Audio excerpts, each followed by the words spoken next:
दिवस किती लवकर जातात ना. काल 5 वर्ष झाले होते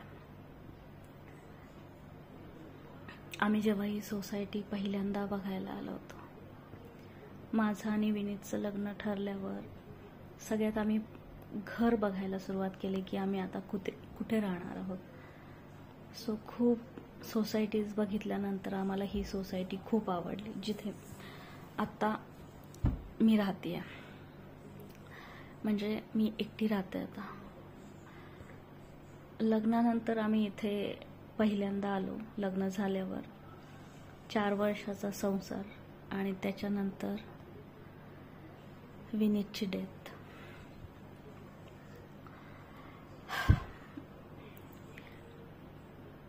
सगळ्यात जास्त त्रास कुठल्या गोष्टींनी होतो माहिती आहे?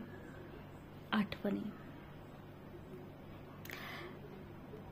काल 5 वर्ष झाली. तुमच्या मोबाईलवर जे नोटिफिकेशन्स येतात, आजकाल तर आपण प्रत्येक ठिकाणी गेल्यावर फोटोज काढतो. आणि जेव्हा मी पण 5 वर्षापूर्वी फोटो काढले होते तेव्हा मला नव्हतं माहिती की 5 वर्षांनी माझ्या आयुष्यात अशा काही घटना होणार आहेत आणि मी एकटी असणार आहे या घरामध्ये. खूप डिफिकल्ट असतं आठवणींसोबत डील करणं. आणि आज तो दिवस आहे 29 एप्रिल, ज्या दिवशी विनीत मुंबईला गेला होता आणि त्याला त्रास सुरू झाला. म्हणजे त्याला उलट्या होत होत्या त्या दिवशी. तो सकाळी गेला आणि रात्री 10 वाजता मला फोन आला की मला ना खूप वॉमिटिंग होत आहे आणि मी आज दादाकडे थांबतो. दादा म्हणजे त्यांचे मोठे भाऊ. हे माझ्यासाठी खूप शॉकिंग होतं ॲक्च्युली. 4 वर्षात तो कधीच, म्हणजे नेहमी मुंबईला जायचा पण तो कधीच त्यांच्या भावाकडे थांबले नाही. आणि त्या दिवशी फोन आल्यानंतर मला असं वाटलं की ठीक आहे, खूप बरं वाटत नसेल म्हणून मी म्हटलं ठीक आहे. आणि त्याच दिवशी ना, म्हणजे माझं बिलकुल मन लागत नव्हतं. कशी मला 1:30-2 वाजता झोप लागली त्याला बरं नाही आहे म्हटल्यावर. नंतर त्याला रात्री डॉक्टरकडे नेलं, सलाईन लावलं. पण घरी आणल्यानंतर त्याला ठीक वाटलं. ॲक्च्युली असं वाटलं आधी वरवर पाहता की त्याला फूड पॉइझनिंग झालंय, कारण त्यांनी बाहेर खाल्लं होतं. आणि मी जेव्हा झोपले 1:30-2 वाजता मला पहाटे स्वप्न पडलं की मला कोणीतरी फोन करून सांगतंय की विनीत गेला. मला इतकी भीती वाटली होती ना तेव्हा.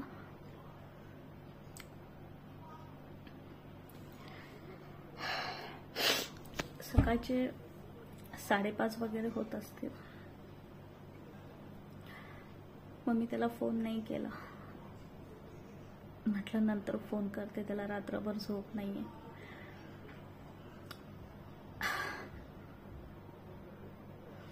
आजच्या दिवसापासून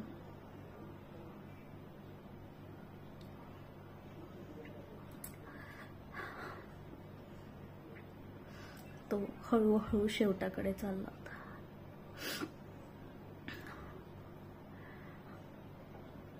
आणि ना कायम मला आयुष्यात जी पण स्वप्न पडतात ना, माझी कायम स्वप्न खरी होतात.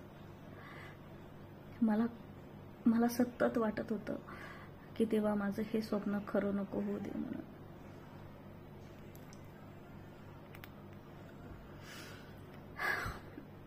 इतकं वाईट असतं ना,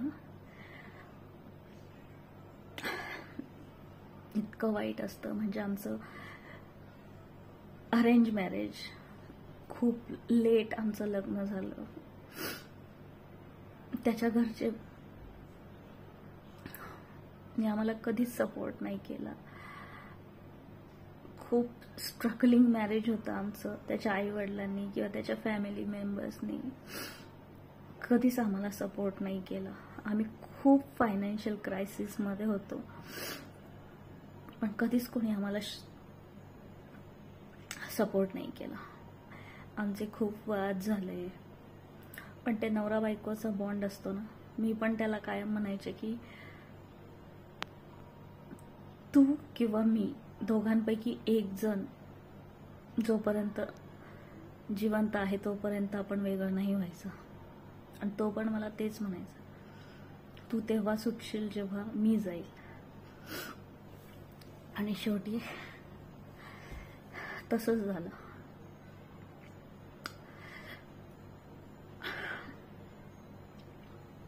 आजच्या दिवसाच्या खूप वाईट आठवणी आहेत माझ्याकडे. म्हणजे कालचा दिवस असा होता की आम्ही 5 वर्षापूर्वी आमच्या नवीन संसारासाठी आम्ही आमच्यासाठी एक घर बघत होतो जिथे आम्ही आमचा संसार उभा करू शकू. आणि आजचा दिवस 29 एप्रिल एक्झॅक्ट त्याच्यानंतर 5 वर्षांनी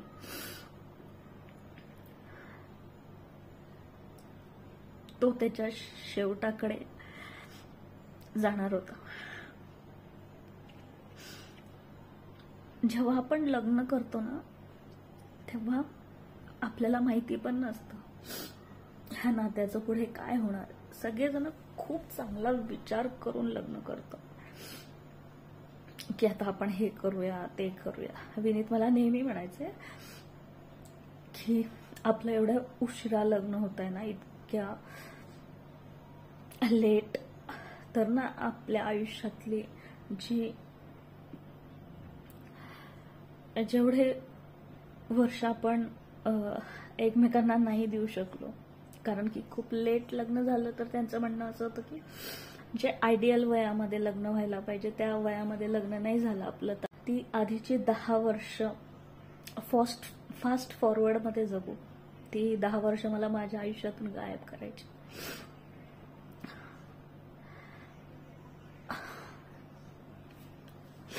पण असं काही नाही झालं.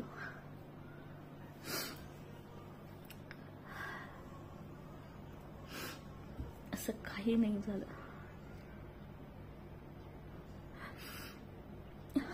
आम्ही आमच्या परिस्थितीसोबत लढत होतो, बाहेर पडण्याचा प्रयत्न करत होतो. आणि जेव्हा बाहेर पडतच होतो, पूर्णपणे नाही म्हणणार मी, पण 90% तरी पडलो होतो आम्ही. आणि परत आम्ही एक नवीन सुरुवात करू शकत होतो. तेव्हा देवाच्या मनात काहीतरी वेगळंच होतं. आणि आमच्यासाठी आजचा दिवस खूप वाईट ठरला. आजच्या दिवसानंतर विनीत 40 दिवस हॉस्पिटलमध्ये होते, ICU मध्ये. आणि मी त्यांना माझ्या समोर जीव जाताना बघितलं. मी शेवटच्या क्षणी त्यांच्या समोर शेजारी उभी होते. कोणी नाही समजू शकत हे दुःख. फक्त 4 वर्षाच्या संसारामध्ये 4 वर्षाच्या संसारामध्ये मी 7 जन्मांचं दुःख बघितलं. अशा वेळ कधीच कोणावर नाही यायला पाहिजे. आणि 40 दिवस मी होते हॉस्पिटलमध्ये माझ्या नवऱ्यासाठी. आणि तो गेला ज्या दिवशी, त्याच्या नंतर त्या दिवसानंतर आजपर्यंत, आता त्याला 1 वर्ष होईल जाऊन, व्हायचंय अजून, त्याच्या आई वडिलांनी, भावा बहिणींनी एकदा पण फोन करून मला नाही विचारलं की तू जिवंत आहेस की मेली आहेस.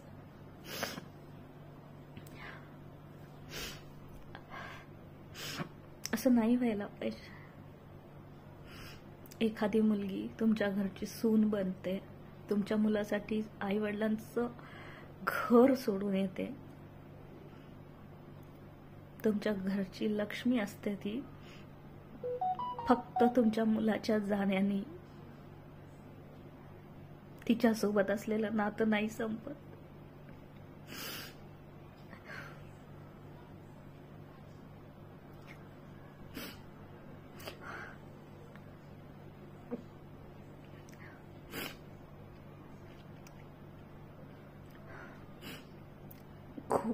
काही बघितलं आम्ही दोघांनी, खूप काही बघितलं. सगळे मला समजवतात त्याचं तेवढंच आयुष्य होतं. आय नो, कुठल्या तरी जन्मातलं तुमचं उरलेलं तुम्ही ह्या जन्मात पूर्ण केलं म्हणतात. मे बी देवाला माहिती काय खरं काय खोटं. पण मला एवढं माहिती आहे की जेवढा त्रास त्याला झाला असेल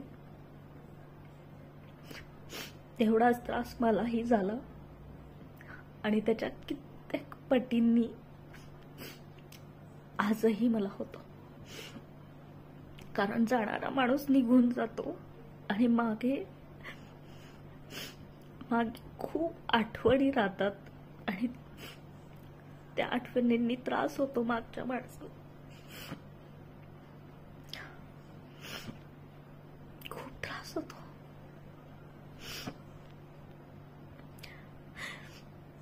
मी विनीतला नेहमी म्हणायचे किती छान असतं ना ते दोघांनी सोबत जगायचं, सोबत मरायचं, म्हणजे मागच्याला त्रासच नको. पण असं नाही होत. फक्त कोणीतरी एकच जण जात.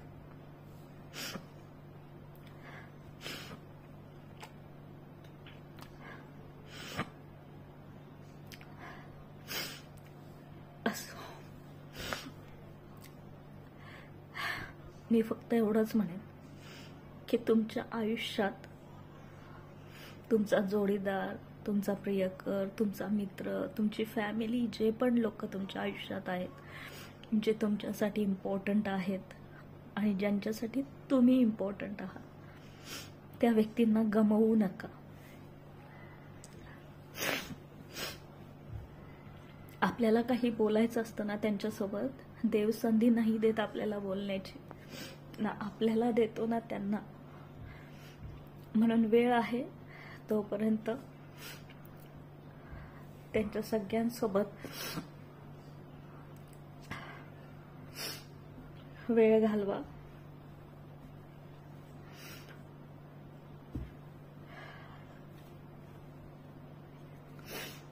आणि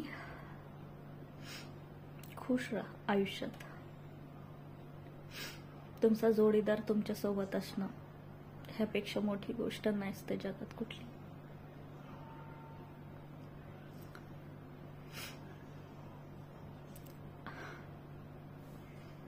बाय, टेक केअर.